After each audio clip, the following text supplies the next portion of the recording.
You lying, cheating fraud. Marla's shrill accusation echoed through my cell phone. I stared in disbelief at the unknown number lighting up my screen, frozen in place on my living room carpet. Excuse me? I finally managed, completely blindsided by the verbal assault from my husband's sister, who I barely knew. Don't play dumb with me, she seethed. I have proof you embezzled over $200,000 from my father's company. Did you really think no one would find out? I sank slowly to the floor as her rant continued, my pulse racing. Embezzlement? What was she talking about? I racked my brain, trying to make sense of the allegations. Sure, I had been helping out a little more with my father-in-law Leonard's struggling financial firm lately, ever since I married Eli 6 months ago. But steal money? Marla, I honestly have no idea what you mean. I pleaded into the receiver. There must be some misunderstanding. She cut me off sharply. Oh, I understand perfectly, and if you think you're getting away with this, you're dead wrong. I'm calling my lawyer and the police, and I swear you'll pay. The line went dead. I stared at my phone in stunned disbelief, Marla's accusations echoing in my mind. Embezzlement? Police? It made no sense. How could she think I was capable of such a thing? My hands shook as I dialed Eli. Desperate to make sense of this madness. It went straight to voicemail. I hung up, remembering with a sinking feeling that he was on a business trip. I was alone, facing Marla's bizarre allegations without anyone on my side. Over the next hour I paced the house, dread and confusion swirling inside me. I knew I had done nothing wrong, but I had no idea how to prove it, or why Marla would make such extreme accusations against me. We barely knew each other. Why would she be targeting me like this? I didn't have to wonder much longer. My phone buzzed with a text from Eli's cousin Jane asking if I was going to Leonard's 80th birthday barbecue that weekend. My heart sank further. If Marla was going to come after me for supposed embezzlement, what better place to confront me than in front of the whole family? I toyed with staying home, not wanting to face public humiliation, but I knew avoiding her would make me look guilty. No, I had to stand up to Marla's outrageous accusations, for myself and my marriage. My hands still shook as I dressed for Leonard's party that Saturday. I chose a conservative navy dress, not wanting to give Marla any more ammunition against me. As I drove to Leonard's sprawling estate, my nerves mounted, but I refused to be intimidated. I had done nothing wrong, and I would make Marla see that, even if I had to do it in front of all the relatives. The party was already in full swing when I arrived. Leonard beamed when he saw me, enfolding me in a warm hug. "Callie, so glad you could make it," he enthused. "Can you believe I'm this old?" I smiled weakly, wishing I could actually focus on celebrating with him. But out of the corner of my eye I saw Marla across the lawn, a smug look on her face as she watched me. My stomach tightened. This was it. Time to face her venom. Drawing a shaky breath, I steeled myself and marched across the grass directly toward her. She raised one eyebrow as I approached, her expression cold.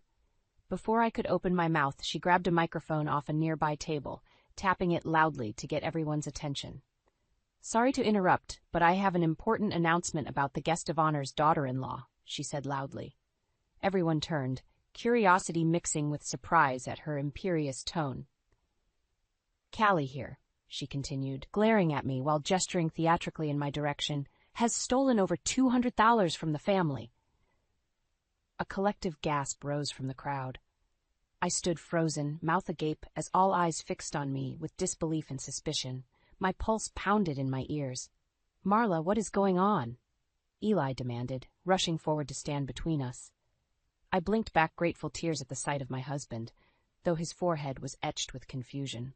"Yeah, what the hell, Marla?" someone else shouted. A nervous murmur rippled through the guests. My knees shook as I grasped Eli's hand like a lifeline. Marla raised her palms, her eyes cold. "I received an anomaly notice from the family company's bank last week. When I investigated, I discovered systematic transfers from the business account straight into Callie's personal coffers." "That can't be true," I implored to the crowd, finding my voice. "I would never steal anything, especially not from family." "That's funny, because I have bank records showing otherwise," Marla spat. "And it didn't take much digging to realize the transfers coincided precisely with Callie's arrival." She crossed her arms smugly. Blood roared in my ears. This couldn't be happening. Eli squeezed my hand, brows furrowed. Clearly there's been some kind of mix-up. Let's sit down and look at these supposed records. I'm sure Callie can explain. A mix-up? Marla retorted. You really believe your wife over your own sister? The proof is right here in black and white. She waved papers in the air as indignant murmurs spread through the guests. My eyes flooded with tears. Was Eli really doubting me too? Hey, let's not make assumptions until we have all the facts, our cousin William interjected reasonably. Some family members mumbled agreement. Maybe the bank made an error? The bank didn't embezzle 200 grand. She did, Marla shouted, stabbing a finger at me.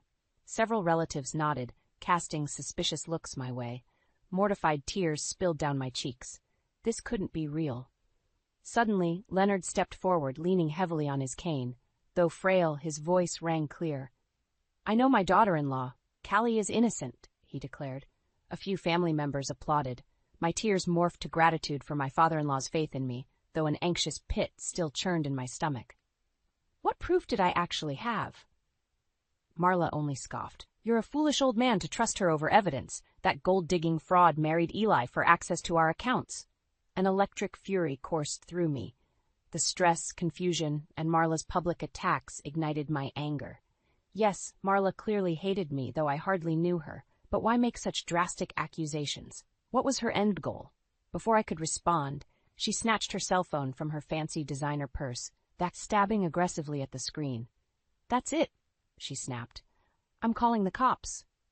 Fear and adrenaline surged through my veins. This harassment had gone too far. Just then, Eli grabbed Marla's phone from her hand, ending the call she had started. Marla's mouth dropped in indignation. A tense hush fell over the audience. I think we all need to take a beat and calmly gather the facts, Eli stated evenly, though I detected a slight tremble in his voice. He drew me close, and I clung tightly to him, struggling to control the sobs rising in my throat. Let's reconvene tomorrow after I've had time to carefully examine these bank statements, and Callie can explain her records, Eli continued. I'm confident we can resolve this without getting the police involved. I exhaled, beyond grateful for Eli's level-headed intervention. Maybe he did still believe in my innocence, after all. But as I glanced around at the circle of relatives, I only saw skepticism and distrust in their eyes. This ambush might just be the beginning of Marla's rampage, and I had to find a way to convince everyone of the truth before she destroyed my entire world. The war had only just begun. The next weeks crept by in agonizing slow motion. Marla's public accusations spawned whispers that plagued me each time I ventured into town. The hairdresser, the grocer, even our neighbors cast furtive glances my way. At home, tension crackled in the air. Eli burrowed himself reviewing reams of financial statements, desperate to reconcile the anomalies Marla uncovered. Though he tried to hide it, I spotted doubt flickering in his eyes whenever we spoke. Meanwhile, we had temporarily moved into Leonard's sprawling estate to care for him after his cancer diagnosis. But with each passing day under the same roof as Marla, the knot in my stomach tightened. She seized every opportunity to berate me, even slamming doors in my face. I jumped each time her shrill voice echoed down the cavernous halls. Leonard's health visibly deteriorated under the constant conflict until he stopped leaving his room at all. One evening, as I prepared Leonard's dinner tray, I overheard Marla's strident tones from the hall. I paused, a glass of orange juice frozen in my hand. Callie clearly convinced you to put her name on your will and give her health care power so she can manipulate your money while you're vulnerable from chemo, Marla accused. My mouth fell open in dismay. Were her attacks now extending to how I cared for my dying father-in-law? Really, Marla, must you always assume the worst about Callie? Leonard replied warily. I asked her to help me get my documents in order, because I trust her. You're making a huge mistake trusting that deceitful money-grabber over your own family, Marla retorted. I stormed down the hall before I even made the conscious decision, too incensed to hold my tongue a second longer. How dare you undermine how I care for Leonard, I confronted her, slamming the tray onto the table. Orange juice sloshed over the edge of the glass. Questioning my role as power of attorney, when I've done nothing but dedicate myself to this family, is despicable, even for you, I spat. Marla straightened to her full height, mere inches taller than my petite frame. But she seemed to tower over me now with righteous indignation flaming in her eyes. "You manipulated your way into this family's good graces with dew eyes and sweet talk, so you could get your hands on Leonard's fortune," she hissed, stepping toward me. "But you won't get away with it as long as I'm here protecting what's rightfully mine." Suddenly her accusations clicked into place with startling clarity. This had never been about me at all. It was about securing her own inheritance. My chest swelled with outrage. "Is that what this whole smear campaign is about?" I demanded. "Discrediting me so you get Leonard's money?" Marla scoffed. "It's only smear if it's not the truth. But go ahead, play the victim. We'll see who Leonard believes when I show him proof of your late-night cash withdrawals dopping straight into your personal shopping funds." My hands clenched at my sides, so that was her new angle? I had to nip this sabotage in the bud. "You planted bogus evidence to make me look guilty so you could wrestle away control," I accused. "Admit this is all a ploy before you cause real damage." Marla stepped forward until she loomed over me, close enough for me to smell her floral perfume. Her glare pierced my soul. "The only damage being done here is you bleeding my family dry through your deceit, but I will expose you, if it's the last thing I do," she vowed. A chill slithered down my spine at the cold conviction in her tone. She swept from the room before I could summon any defense. I sank into a chair, heart pounding against my ribs. This confirmed Marla wouldn't stop her personal vendetta until she achieved her nefarious goal. I had to act fast to protect myself and Eli from her intricate manipulations. But I feared too much harm had already been done. The web of lies she spun seemed too thick to permeate. If I didn't find a way to prove myself soon, I risked losing everything. My fists clenched with determination. I refused to let Marla win. Over the next week I became restless, unable to shake Marla's threat. Her web of lies seemed on the verge of choking the life from me and my marriage. I had to fight back. Late one night, after everyone else went to bed, I crept into Leonard's dusty home office. Moonlight filtered through the windows as I rifled through the heavy wooden desk. There had to be some record here of the family company's actual financial records I could leverage to defend myself. The air felt thick and oppressive as I sifted through endless papers by the dim glow of my phone flashlight. Dust motes danced through the thin beams like ghosts of the past. I suppressed a cough, anxious not to wake anyone. "Come on," I muttered under my breath, files blurring together in the darkness. Just when I was about ready to give up, a thick manila folder wedged at the back of a drawer caught my eye. I opened it carefully, immediately recognizing Leonard's distinctive scrawl. It appeared to be records detailing financial transfers related to an offshore company set up as a small tax shelter. Everything seemed perfectly legal at first glance, until I realized with a jolt that the shelter had recently been dissolved right before the accusations against me began. I scanned the documents feverishly, compelled forward by intuition. Pay dirt. Black and white records showing a significant cash deposit into a new account just before the offshore entity dissolved. My blood turned to ice as I saw the listed owner, Marla. Frantically, I shuffled through more records, eventually finding a bank statement detailing a 7-figure cash withdrawal from the family business's primary account, more than triple what I supposedly embezzled. It trickled into numerous smaller accounts before eventually accumulating in Marla's offshore fund.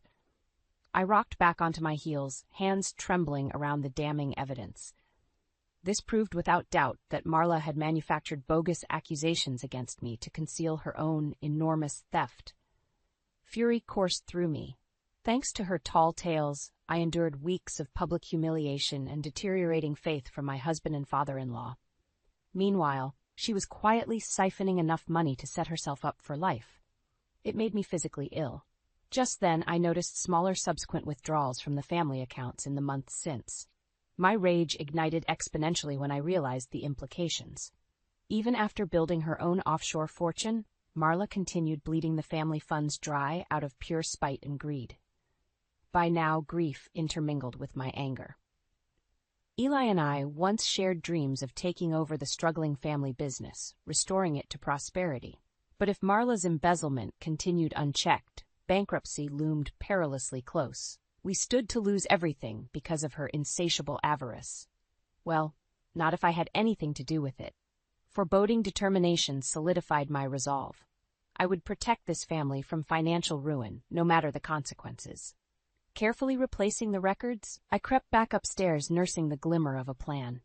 Yet, just as I reached my bedroom, muffled sobs gave me pause. I turned to see Eli slumped on our couch, face buried in his hands. My heart wrenched at his pain. I started to call out when he began speaking aloud in a broken tone. "I swore till death do us part," he choked. "But how can I protect our vows if I don't even know who I married?" My voice froze in my throat as his despair pierced my soul. He truly doubted me now, unsure what was illusion and truth after so many vicious lies. Vulnerable as a child, my formidable husband crumbled under the weight of Marla's schemes. I yearned to rush forward and wrap my arms around him, to reaffirm my loyalty and unwavering devotion so we could unite to defeat Marla's treachery. But my window to comfort Eli closed abruptly when Marla herself suddenly stormed from the shadows. "Don't torture yourself any longer defending that backstabbing fraud," she admonished him coldly. "I warned you Callie only cares about herself. Now let's discuss removing her from the will before she steals you blind too." I barely stifled my outraged gasp, shrinking back before Marla spotted me. Boiling fury overwhelmed any remains of sorrow. This confirmed Marla wouldn't stop her personal vendetta until she achieved her nefarious goal. It was time to turn the tables and make her pay. I refused to let her win. Morning dawned gloomy and gray, matching my mood. I wandered the garden, still reeling from the revelations of the previous night. Though fury continued simmering in my veins, one stark truth emerged. I couldn't defeat Marla alone. Her schemes created an impenetrable fortress no one dared question. No, to topple her web of lies, I needed reinforcements. I sank onto a cold concrete bench, formulating the kernel of a plan. A potential ally came to mind. Hazel, Leonard's estranged former assistant. She resigned in protests after Leonard overlooked her for a promotion in favor of Marla years before. Hazel's inside knowledge could prove invaluable ammunition. After digging around, I managed to track down her contact information. My hands shook slightly dialing her number that afternoon. "Hazel? It's Callie," I started tentatively when she answered. I took a deep breath. "I apologize for the out-of-the-blue call, but I desperately need your help." I expected hesitation or outright refusal, but Hazel readily agreed to meet at a quiet cafe the next morning. I arrived early the following day, nerves and anticipation roiling inside me. When Hazel entered right on time, bearing 2 steaming cups of coffee, I sighed in relief. This felt meant to be. Hazel's sharp eyes softened with sympathy as I unloaded the entire sordid tale. Her lips pressed thin at the mention of Marla's name. "I'm so sorry you got dragged into that family's dysfunction," she said, shaking her head. "When Leonard picked Marla over me for VP, I swore one day her greed would be her downfall." I leaned forward intently. "So you're not surprised by her embezzlement accusations?" Hazel scoffed. "Not one bit. She always resented Leonard's fortune while believing herself entitled to it. I tried warning him for years, but he remained blind to her self-serving nature."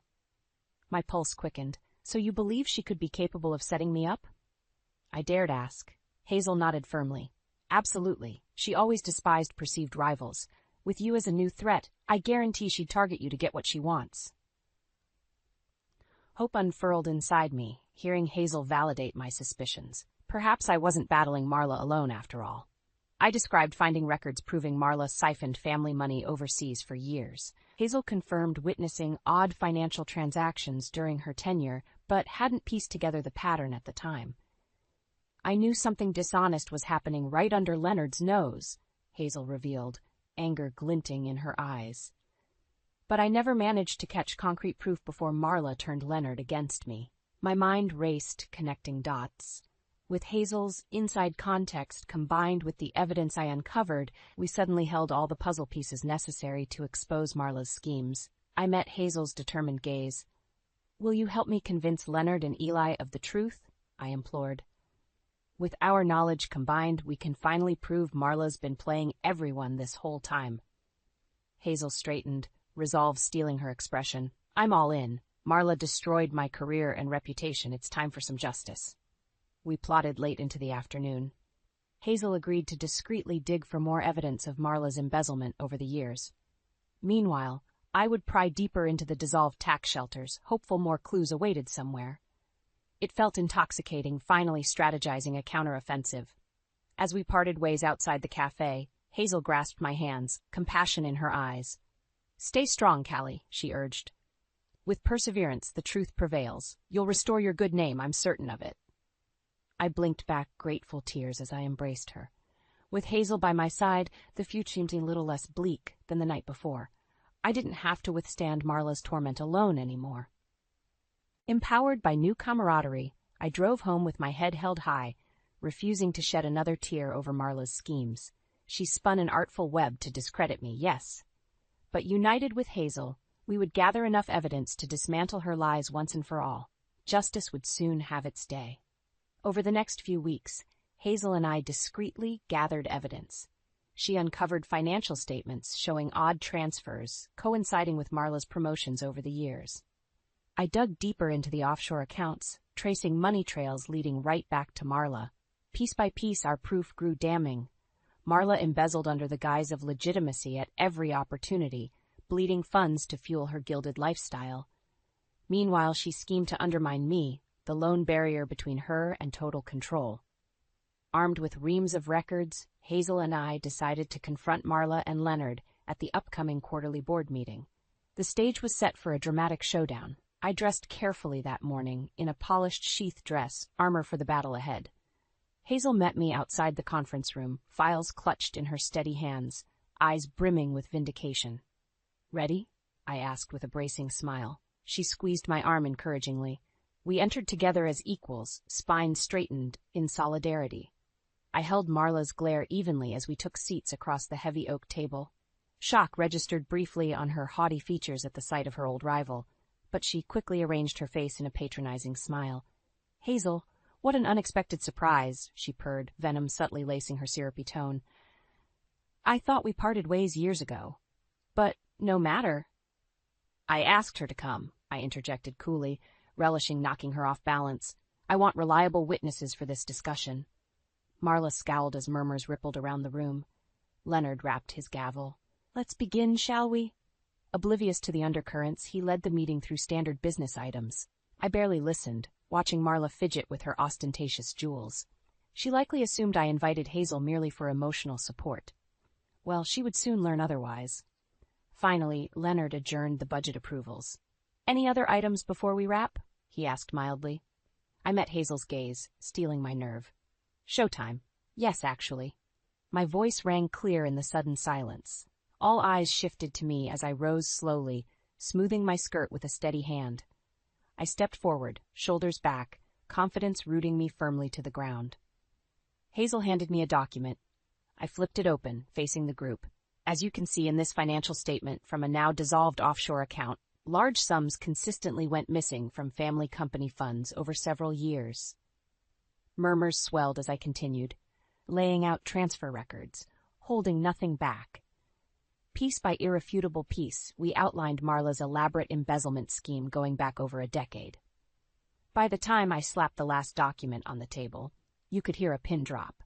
I surveyed the room, vindicated by the appalled and stunned expressions. But Marla only scoffed, disrupting the taut silence. "Honestly, Callie, implicating me to distract from your own crimes is pathetic," she scolded. My fury spiked. How dare she still feign innocence with hard evidence stacked against her? But Hazel subtly shook her head before I could erupt. She was right. I had to stay calm and definitive for my case to convince. I folded my hands neatly. "The proof is all here. Hazel and I traced every withdrawal, every transfer authorized by your signature to siphon family funds." I speared Marla with an icy stare. "The only question is why, and how much more before you bankrupted us all?" A tense pause swelled. I glimpsed doubt flickering behind Eli's stoic expression. The others seemed to hold their breath, stunned by the unexpected drama. This was it, my one shot to break Marla's facade wide open. Suddenly, Marla shoved back her chair with an ear-piercing screech. "This is ridiculous!" She stabbed an accusatory finger my direction, every ounce of her composure vanishing. "That conniving fraud hunted through private records to falsely implicate me, and you're all blindly going along with it." She swiveled toward Leonard, features taut with desperation. "Father, please, listen to reason." "No," Leonard bellowed. We all jumped at his sudden ferocity. He rose slowly, knuckles white where he gripped the table's edge. When he lifted blazing eyes to Marla, any hint of frailty burned away. "It is you who has strayed from reason," he decreed. His gravelly voice resonated with conviction. "The evidence is clear. You betrayed this family's trust for the last time." Marla's mouth opened and closed like a fish struggling for air. I watched, barely breathing, as her web of lies crumbled around her. "You can't actually believe this absurd setup," she blustered, gaze darting wildly between us all. But she no longer appeared the commanding tycoon, just a desperate, broken woman with nowhere left to hide. "The proof makes your guilt abundantly clear," Leonard pronounced. "You drained company accounts we depended on to fund your extravagant shopping sprees, thinking no one would ever catch on." His voice dripped disgust. "But justice doesn't sleep forever." "But I was securing our future," Marla burst out, pointing a shaking finger at me. "Little Miss Innocent was bleeding us dry behind your back. I had to take control." "By robbing me blind?" Leonard thundered. I jumped, stunned by his atypical fury. He advanced on Marla where she quailed against the wall. "Your hubris and selfishness knew no limits, but no more." Spittle flew as he shouted. "You are hereby stripped of all authority in this company, effective immediately." A chorus of astonished murmurs rippled around the room. My pulse pounded as his words sank in. We did it. We finally exposed Marla's web of deceit. She would face consequences at last. Marla gaped, skin fading to a ghostly pallor. For a split second, I almost felt pity for her distress. Then I remembered weeks of torment I endured thanks to her lies. No, she deserved every bit of this downfall. Justice was finally served. Suddenly Marla erupted again, venom blazing as she faced the stunned group. "You fools! That backstabbing fraud deceived you all because she wants my birthright for herself." She jabbed a shaking finger at Hazel and I. "These money-hungry snakes conspired to bring me down out of pure jealous spite, and you ate up every poisonous lie." She swiveled accusingly toward Eli where he sat stunned. "Surely you won't let them dismantle our family, brother?" she pleaded desperately. "You know I would never betray you this way." All eyes shifted to Eli. He just stared, jaw clenched tight, assessing Marla like he'd never seen her before. I held my breath, realizing though I won the battle with evidence, Eli's faith in me still dangled by a fragile thread. If he sided with Marla now, her schemes might succeed, tearing us apart for good. After an endless pause, Eli slowly stood. Marla's lips parted hopefully. The room seemed to swelter in the tense silence. Finally, Eli stepped toward me, resolve etching his handsome features. He took my hands tenderly in his. Behind him, Marla released a shattered gasp. "Forgive me for ever questioning your virtue," Eli implored, regret shining in his eyes. "In one day, you proved yourself more honest and loyal than my own sister in a lifetime." Overwhelmed with relief, I let out a strangled sob. Eli pulled me into his strong embrace. I clung to him, tears spilling down my cheeks. Murmurs of approval rippled around us. Out of the corner of my eye, I saw Leonard place a gentle hand on Hazel's shoulder in gratitude, her lips curled into a satisfied smile. The tender moment broke abruptly with Marla's enraged shriek. "You spineless fools! I sacrificed everything for this family!" She grabbed wildly for a paperweight on the desk. I pulled Eli protectively behind me, but before Marla could hurl the makeshift weapon, 2 security guards burst through the doors, summoned by the receptionist after overhearing Marla's meltdown. They wrestled her away, still screaming threats and obscenities as she struggled violently in their grip. We all stood frozen, shocked by the deranged scene, as Marla was dragged away in handcuffs, spit flying, makeup smeared beyond recognition. The heavy doors swung slowly closed behind the guards, sealing her fate. Stunned silence swelled. It was over. My pounding heart gradually steadied as sweet relief coursed through me. I turned slowly to Eli, joy and gratitude welling inside me like a healing balm. With Marla gone, justice served and relationships mended, the future gleamed brightly for us all. In the weeks following Marla's dramatic downfall, the family company steadily regained its footing. With Marla gone and the missing funds recovered, hope cautiously reawakened for a prosperous future. Meanwhile, details emerged about Marla's schemes that made me ill. She not only embezzled riches into secret accounts, but took out exorbitant loans in the family business's name to fund her lavish globe-trotting lifestyle. No wonder insolvency loomed so close. With the extent of the betrayal clear, Leonard filed charges ensuring Marla answered fully for her crimes. The last we heard, she faced over a decade behind bars. I can't pretend I didn't feel some satisfaction hearing that news after all the damage she caused. On a personal level, Eli and I focused on rebuilding intimacy after so much erosion of trust. We took long evening strolls together, talking openly like newlyweds again. Eli even discussed taking on a larger leadership role in the company once more. Hearing his enthusiasm reawakened my hopes of one day standing proudly by his side as his partner. Meanwhile, Eli and Leonard welcomed Hazel back wholeheartedly upon realizing how invaluable her expertise could prove. They offered her an executive role, heading up financial operations, which she accepted with smug satisfaction. I didn't blame her for reveling in the moment. Marla denied her the credit she deserved for too long. As for me, when Eli asked what I planned to do career-wise now that the dust settled, I surprised myself with my answer. The idea came to me suddenly. Why not take my recent education in combating corporate fraud to help others? With some training, I could establish myself as an independent financial crimes consultant. So I enrolled in specialized college courses by day, while spending evenings discussing potential business strategies with Eli over home-cooked dinners. After so much turmoil, our household brimmed with possibilities for the future again.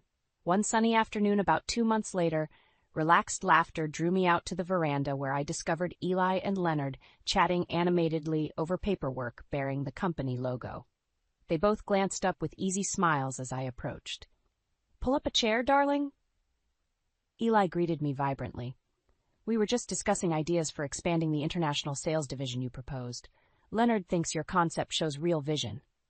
I blinked, surprised and touched. He not only recalled that late-night conversation weeks ago, but took my ambitions seriously. Eli gently tugged me down between them. "With Hazel stabilizing finances, I can shift focus to strategic growth initiatives," he explained. "And I was hoping you might spearhead market research for Eastern European expansion?" My brows shot up as I swiveled toward Leonard. He regarded me steadily over his glasses. "It was sharp thinking on your part to identify those emerging economies," he noted. "You have precisely the savvy and grit needed to pioneer new territory." I shook my head in wonder. In the depths of desperation mere months ago, I never imagined rising to such a critical role in the family company. But Hazel was right. Perseverance through hardship bore sweeter fruit in the end. "We make quite a team." Eli's eyes twinkled with affection as he lifted his glass. "To new beginnings." Leonard and I both echoed the toast, smiling as we clinked our glasses in unity again after so much division. Staring into their uplifted, hopeful faces, my heart swelled with joyful gratitude. Marla sought to destroy this family and all we built together out of petty jealousy. But ultimately, we emerged wiser and closer for having weathered the stormy test.